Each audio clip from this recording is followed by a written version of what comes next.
Well, good evening, everyone. This is your evening tropical weather update for the system in the northern Gulf, and this will probably be the last that I will give on this, even if it does develop into a tropical depression, short of it causing any kind of flooding or anything, because simply there's just really not a lot going on with this system. We got a lot more to talk about other than this little thing. As you can see, surface and radar observations indicate that the westward moving broad area of low pressure continues to be located near the coast of the western part of the Florida Panhandle. And we'll look at that on radar, and it's moving westward as we talked about last night. And it should reach the Louisiana coast by tomorrow morning. It will probably move right along the coast and right inshore. And onshore, offshore, and once again, as we're going to show with those satellite and radar loops, you're going to see what we're talking about, and they're still giving it about a 40% chance of development, and that has not increased because one of the things that I was expecting to happen didn't happen overnight, and that's actually a good thing. And we'll look at that in the kind of broad satellite picture here. You can kind of see this little low that we were looking at last night. It got spit out up here, and then another one kind of formed underneath this convection, and here it is right here, kind of moving inland. And then we have another burst of convection underneath here. You can kind of see the mid-level spin a little bit underneath this burst of convection here that's right off the coast of Louisiana. And if we get in a little bit more, it looks like they shifted the floater right at the end. Yeah, you can see where they shifted the floater. Let's change our. Matter of fact, let's go back and let's narrow the loop down here. Let's zoom in more to the region. Let's see if they have a floater. Oh yeah, they got a floater over it. And let's take a look at here. You can see where they move the floater right at the end. But you can see where matter of fact, let me stop this. See where we move at about 40. So you can kind of see as I move the slider back and forth, you can see where the heaviest showers and thunderstorms are. They're over southern Mississippi, and eastern Louisiana. So if we look at the radar, you can kind of see where our little center of low pressure center is over Pensacola area, just east of Biloxi. And you can see we have another little cluster here, right over like Dauphin Island, Ship Island, that part of Mississippi. And I'm sorry, I said over Biloxi. That's more over Mobile Bay. And then you see we have some stuff over Biloxi, Gulfport, east of New Orleans. Pretty good cluster of shower activity. If we look though at the surface, you can see there's really not a lot there. Look at our winds. Our winds are relatively light.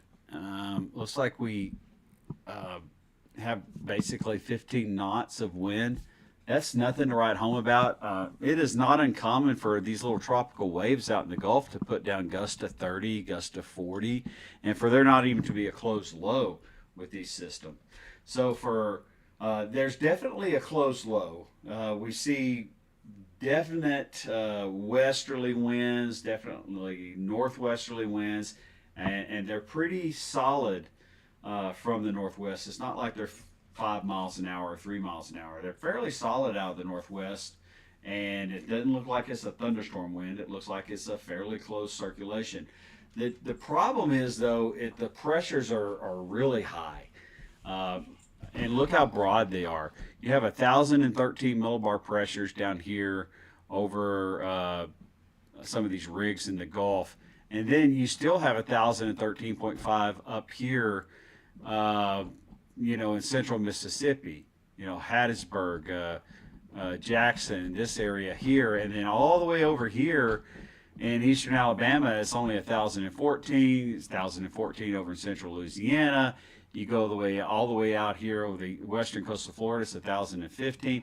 This is just a very large, broad area of low pressure. And when you get that, um, our winds like to converge along a steep pressure gradient. And the steeper the pressure gradient, the faster those winds are moving. And the faster those winds are moving, the quicker they converge. And they like to they cram into each other. And because they cannot go down into the water, they have to go straight up. And when they go straight up, that causes convection. That causes your thunderstorms.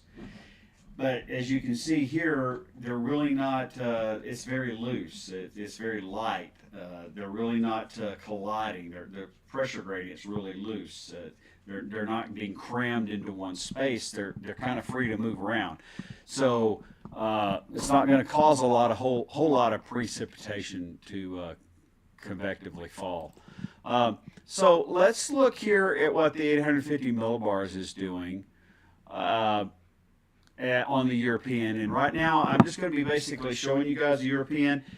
When we get into the heat and the heart of tropical season, and we start to get we definitely have a defined low, wind. And it looks like we're back. We dropped off there for a second. My Starlink must have.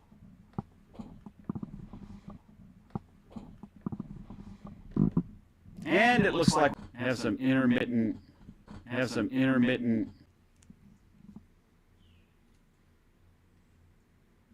All right, I think we're back.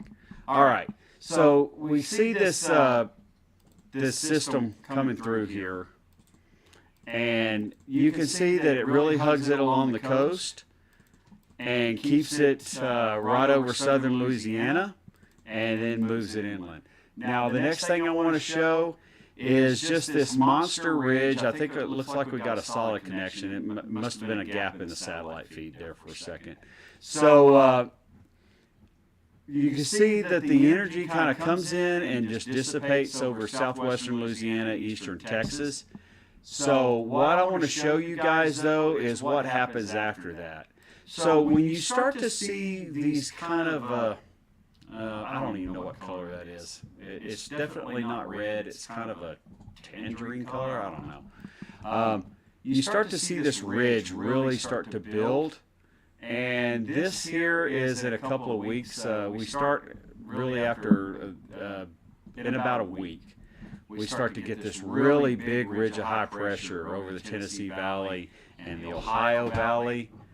And it really builds over the central part of the country. So, guys, the heat is coming. The heat is coming.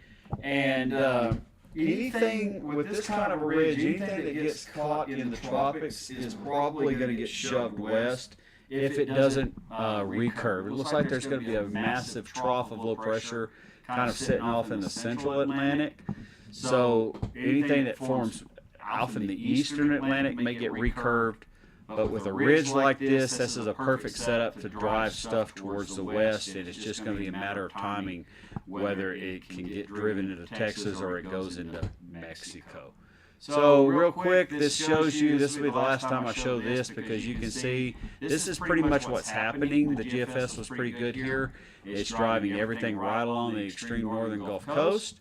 I wanted to show you guys this. This is the forecast. You can see where they have a lot of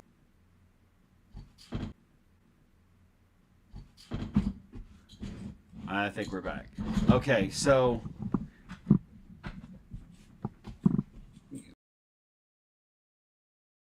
and this has to do with the excessive rain threat.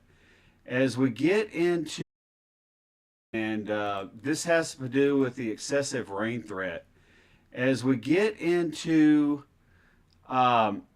Friday and Friday night, what we're dealing with is a possible moderate risk of flooding, okay? Especially in southern and southwestern Louisiana. Now they put Houston in a slight risk. I think that's probably a little overdone. But you know, in your low level areas, your low lying areas where you could possibly have a threat. And here's the reason why. So if you look at your here's the reason why. So if you look at your 7-day total, your 5-day totals, you can see that this area here, the Climate Prediction Center, the water guys are going for some pretty heavy precip, 2 to 3 inches. Maybe you're going to get locally 5. But your real bullseye threat is going to be centered there as this storm slows down and it starts to recurve more towards the north as it gets stuck in the western part of that ridge and kind of hangs out for a couple of days. That's where your real threat is. That's where your 5 to 7 inches, looks like locally 10 possibly, down there right along the coast. That's where your heavy rain threat's going to be. So what do we look like in Houston area? I got a lot of people that watch me in Houston. Well, guess what? Fun time's over, guys. I know it's been hot down there, but it's about to get hotter as that ridge starts to set up. As we talked about that, as you start getting into, the 19th, you got Saturday, Sunday. Look at what's left of that system. Sunday starts to track off. Skies start to clear. The ridge starts to really take over. Tuesday, Wednesday. Looks like it's trying to pull something else in there, maybe towards the end of the week, and then we get the ridge really take off. So you can see your highs start to get in the mid-90s. You're going to have that onshore flow as the ridge is to your north. You're going to have that Gulf moisture coming in. Even I get warm. I've been in the 80s, and for us, I know y'all are like Crimea River, right? But for us, that's pretty warm for us. But then they're bringing in a lot of showers and thunderstorms towards the latter part of the week. Looking at that, call me a little skeptical because we're going to be under some pretty good ridging. So anyway, I'm sorry about the connectivity problems. Blame Elon. We might as well blame him. Everything else is his fault, right? So anyway, this will be my last video on this, unless something really strange happens. Like I said, we're looking at one last. Let's just take one last shot at it and see what it looks like. And you can see it's sitting right on the coast, so I don't anticipate anything. All the convergence for the thunderstorm activity seems to be right here along the Louisiana coast. So I would imagine, you're going to get a lot of rain over in southern, southwestern Louisiana, maybe far eastern Texas, and that'll be the extent of it. So as I was kind of half joking, half serious with my brother from another mother today, I'm glad that Dexter didn't get his name misused on a weak, know-nothing tropical system. So we want it on a Cat 5 that's going to spin harmlessly out into the ocean. At least it'll be a buzzsaw to look at. So anyway, that's just some sick meteorological humor for you guys out there. So stay tuned for tomorrow. We'll have part 2 on the Domino series, and then we will start looking at AI. So until next time, may God richly bless you, my beloved.